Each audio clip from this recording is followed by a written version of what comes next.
Hello again, thanks for your company. You are watching Australia's best online football show. We're only weeks away from finding out who will be crowned premiers for 2013.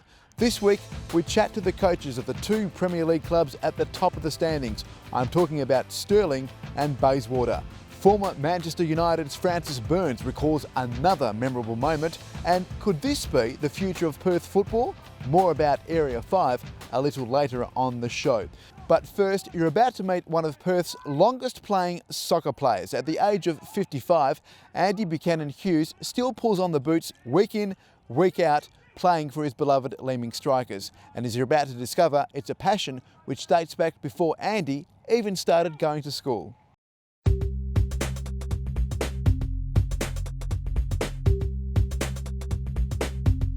I started when I was about 4 years old, or actually 5 years old. I got into a team playing with Belmont Cloverdale.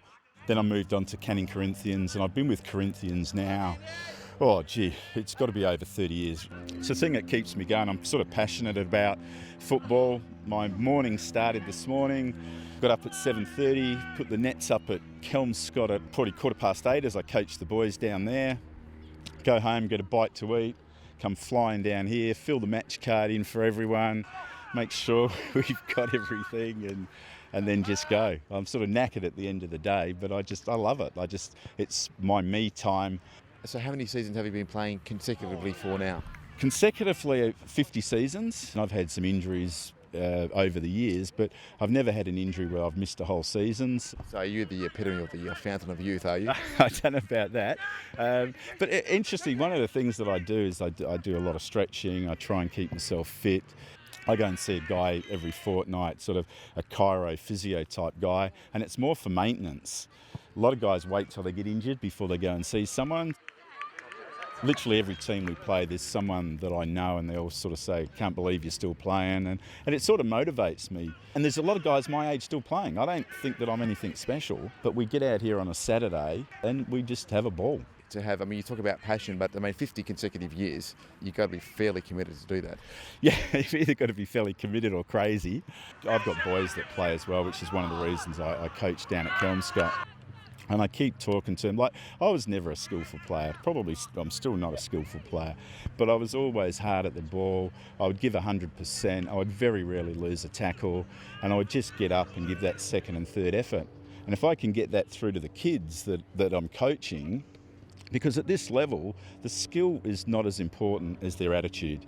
And it comes from that attitude. It's that team thing, wanting to get up and do the right thing for your mates. He still enjoys playing the game, and that's the main thing. I mean, he's still the same enthusiastic, nice person that I started playing with 30 years ago. He hasn't changed a bit. He gets up in the morning, takes the kids to soccer, and he's down here in the afternoon. Basically all his Sundays is playing football. He's just a guy that really enjoys what he does and just keeps on doing it. Probably keeps him young as well. The core of the guys here have been playing together for probably, at least 15 to 20 years. Myself's about 30, and another couple of guys have, been playing since they were 16 with him as well. So, and he's watched them progress from youngsters to masters. He's our guru. He keeps us honest.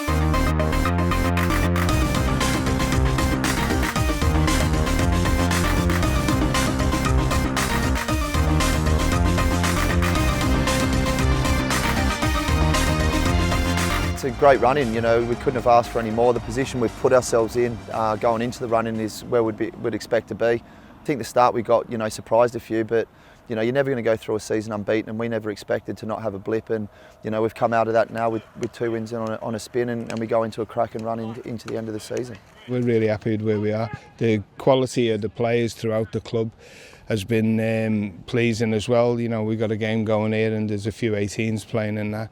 You know, the 18s have had a good season, Resi's are having a good season. Hopefully we can go a little bit further as well ourselves. Everyone's been going at us all year, to be honest with you. You know, Massies have come under the radar. They've sort of just snuck in, and no one's really taken notice of their high-profile signings and the pedigree of play they've brought in. It's always been Bayswater this and Bayswater that. So we're quite happy to sort of slip under Macedonia now, and we can get on with our business while everyone's looking at Stirling.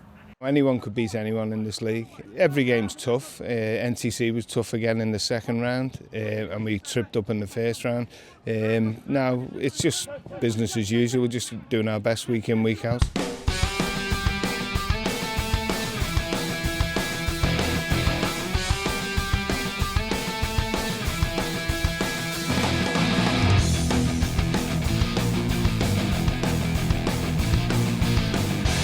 We've all got very similar run-ins, to be fair, so it's going to come right down to the wire with us at Sereno, and I believe Stirling. We've got Bunbury away last game of the season, so you know, Sereno and Coburn will be there till the end, and it's going to be exciting. Everyone's interested and everyone's buzzing around the club, and every other club for that matter. I spoke to Stevie Neville the other day, and he said Sereno's buzzing, so it's fun and games, and this is the business end, mate. This is what we get in the game for, you know. You know, we want to win as many games as we can, and you know, Bayswater's a quality side. You know, they've got some great players. You know, they signed a great player in Caceres. You know, they might sign someone else, I don't know, but I know with us, the lads we brought 3 new lads in at the transfer deadline, and I think, you know, we're in good shape, and I think, you know, we can keep going the way we have been all along. We know what's here, we know what we've got to achieve, and we know what's ahead of us, so we won't count our chickens. We'll make sure that we're ready and raring to go, and yeah, we want to win the league, and yeah, we want to win the top 4, but we'll take each game as it comes, and we'll just progress from there and see where it takes us. Do you think you can see the season out on top? Well, it's up to us now, isn't it? If we can win every game now, it'd be great. This squad are a great squad, and you know, they can achieve whatever they think they can. Can you see a premiership trophy with 2013 on it sitting in your cabinet at the end of the year? I'll tell you at the end of the year.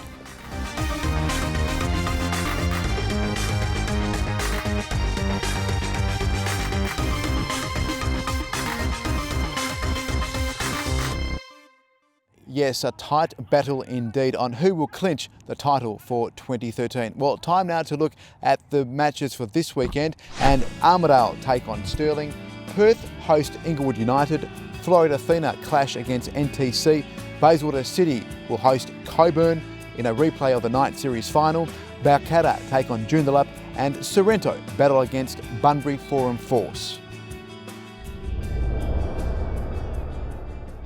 Healthway and Football West have teamed up to find the Smarter Than Smoking Junior Player of the Month. Whether you're the star of your team or you just love to have fun with football, you can be in the running to win an Apple iPad.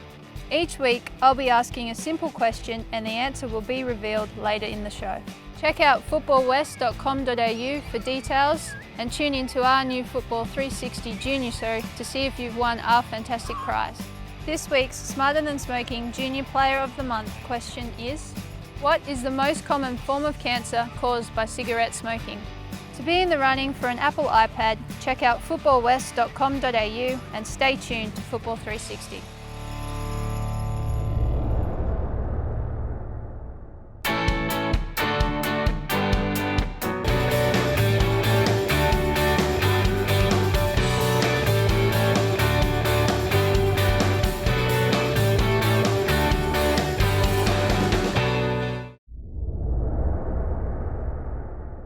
You're watching Football 360. It's exciting, it's new, and it's purpose-built for football. I'm talking about Area 5.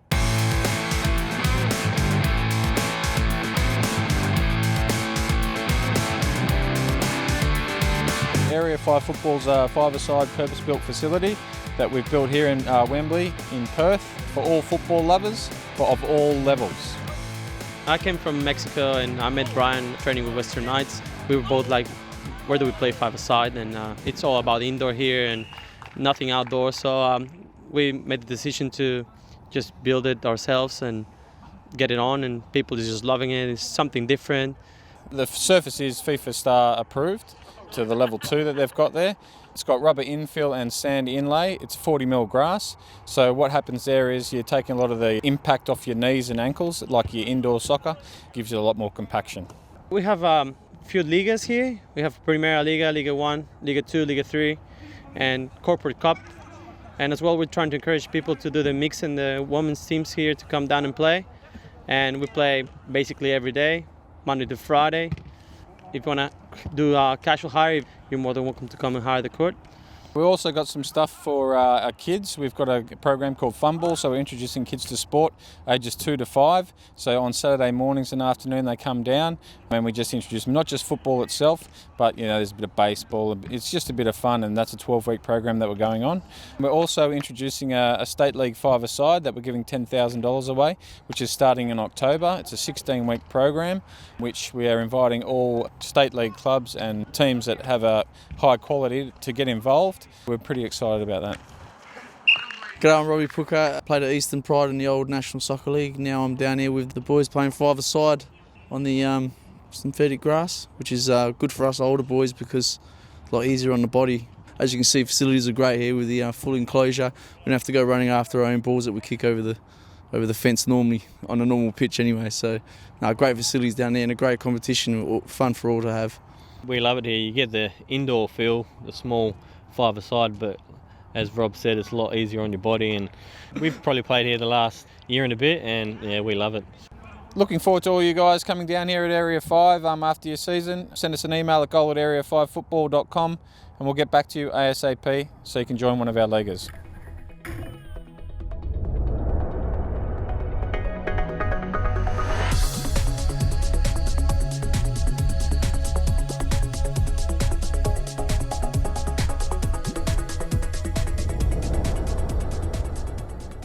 What does it mean to play football for Manchester United? Well, Perth resident Francis Burns has certainly experienced that privilege. We caught up with him for another magic, memorable moment, this time his debut game for the Reds, dating back to almost 50 years ago.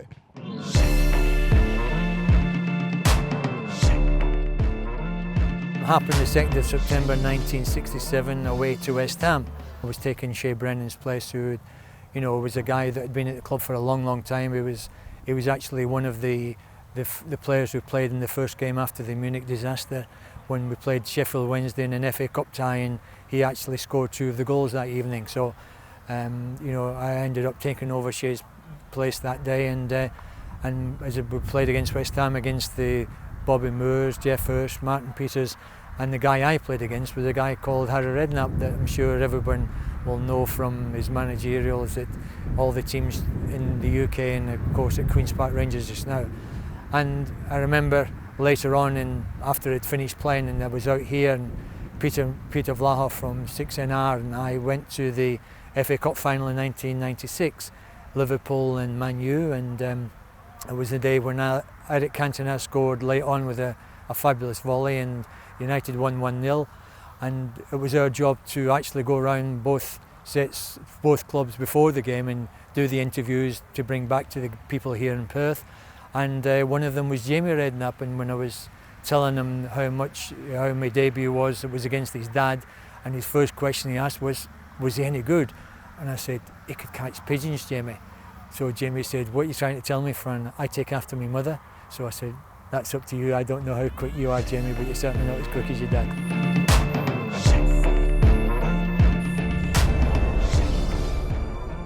And that winds up another exciting Webisode of Football 360 for this week. Thanks for your company. Hope you enjoyed the show, and we hope to see you around the grounds this weekend. Good luck to all the teams playing. We'll be back again next week. Until then, it's bye for now.